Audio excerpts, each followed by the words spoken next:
when we want, we don't seem to understand. And all this time we've been kicking sand in the face of Superman. Welcome, everyone. This is Russ Scalzo, Chronicles of the End Times. Thank you for being with me today as we are looking at what's going on in Syria and how it plays into Bible prophecy. We've talked many times about Ezekiel 38 and 39. But what's happening in Syria right now is fulfillment of Bible prophecy in the sense that Turkey is the key country in the invasion of Israel that Ezekiel declares in chapter 38 and 39. Way back in December 2017, the state-run Turkish newspaper ran an article calling for the United Army of Islam to invade Israel. And more recently, President Erdogan emerged as one of the most vocal opponents when President Trump made the decision to recognize Jerusalem as the undisputed capital of the Jewish state. And he has even said that Muslims should embrace the cause of Jerusalem to the death. This is the president of Turkey. Now, you might say, well, I thought Turkey was a more moderate Islamic state. It's a member of NATO and has been an ally of the United States. By all accounts, Turkey has now emerged as one of the primary antagonists of Israel in the Middle East. And many people familiar with the teaching of Ezekiel 38 and 39, they know that this prophecy speaks of the military invasion of Israel led by a figure known as Gog in the land of Magog.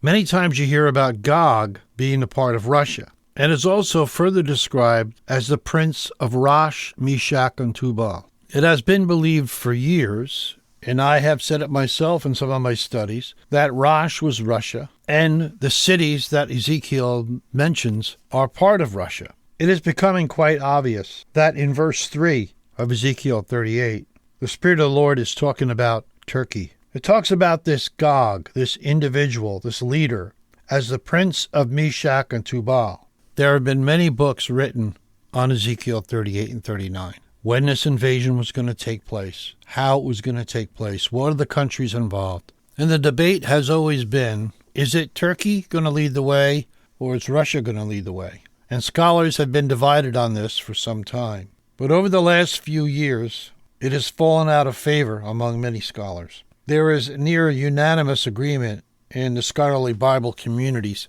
that in Ezekiel's day, Magog, Meshach, and Tubal were all located in what is now modern Turkey. I'd like to read something from the Jewish Voice, and this is from February 2020. It is bone-chilling when you think of it in the light of what's going on right now in Syria. This critical prophecy in Ezekiel 38 and 39 may explain why Turkey has recently become one of the primary enemies of Israel on the world stage. Now, of course, we do not want to jump to conclusions and say that Erdogan must be Gog. However, those of us with an interest in the signs of the times should definitely keep a close eye on Turkey. Based on Ezekiel's prophecy, it is hard to avoid the conclusion that key prophetic events will transpire in Turkey in the days ahead. Wow. And that was written 4 years ago. So what exactly is going on in Syria right now?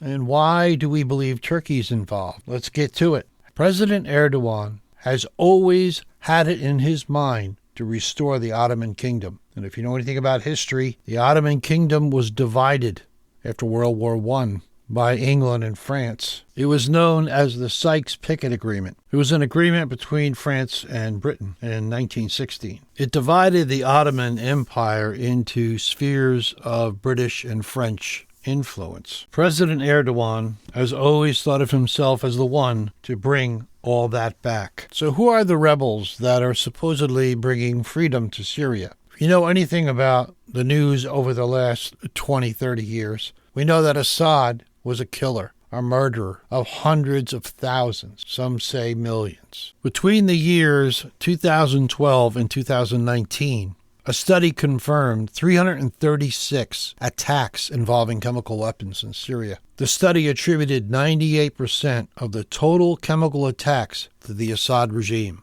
This man was a murderer. In 2015, President Obama had described Assad's potential use of chemical weapons as a red line that would have enormous consequences. Well, Assad kind of just chuckled at that, crossed the red line, and nothing was ever done. So when you hear on the news that Israel is bombing areas in Syria, the reason for that is they don't want those chemical weapons getting in the hands of those rebels. Russia left a lot of weapons behind as they fled the area, flying their fighter jets out and other materials, but they didn't get them all. In the northeast portion of Syria, where the Kurds are, there are many Christians. There's communities that are being run in a democratic fashion. And as of this morning, some of those rebels were attacking those people. On the outside, to some people, it may look, oh, this is great. You know, people are being set free and all those prisoners that Assad put in there and the terrible things that he did to them, they're finally going to be free. That may be the case. I hope it is. But we can't be naive in this situation. We've heard so much about Iran's proxies, Hamas, Hezbollah, the Houthis, and so many more. Now, Turkey's involved, and they have their own proxy groups. Turkey's not going to send in their troops. That would be too blatant. But this is a good way to get what they want. Turkey has the second largest standing force in NATO after the United States. That makes them a formidable enemy of Israel. And since they've declared their intentions many times through the years, we should not wonder why Israel is so concerned and why they want to destroy whatever armament the Russians left behind and whatever chemical weapons were stored by the Assad regime. For someone like myself who has been studying Bible prophecy for almost 50 years now, I always find it amazing how things can change in a moment's time. Many trying to figure out when this battle of Ezekiel 38 and 39 could possibly take place. And then all of a sudden, over the last year and a half, we see cataclysmic changes being made. This latest turn of events in Syria is really eye-opening. You have three main groups of rebels whose ideology is different. They say they want to bring everyone together in Syria into one Islamic state, but we know how addicting power is. But the fact that Turkey is behind it, I believe we will see them take a major role on how this government is formed. But one thing they do have in common, they all want to see the destruction of Israel. The table may be set over the next year. We don't know. But pieces continue to fall into place. I hope this has been a blessing to you and give you a little information of what's going on. We don't always have time to look at all the news shows and find the truth. Sometimes you have to dig for it a little bit. So I hope this has been a blessing to you. Please visit russcalzo.com and support the show. Everything you do for us is appreciated. We are looking to go to video as well as audio in the very near future. We're very excited about this possibility, so we're looking to pick up the required equipment and bring you Chronicles of the End Times in video on YouTube as well as audio. This is Russ Scalzo for Chronicles of the End Times. God bless. Keep looking up. The King is coming.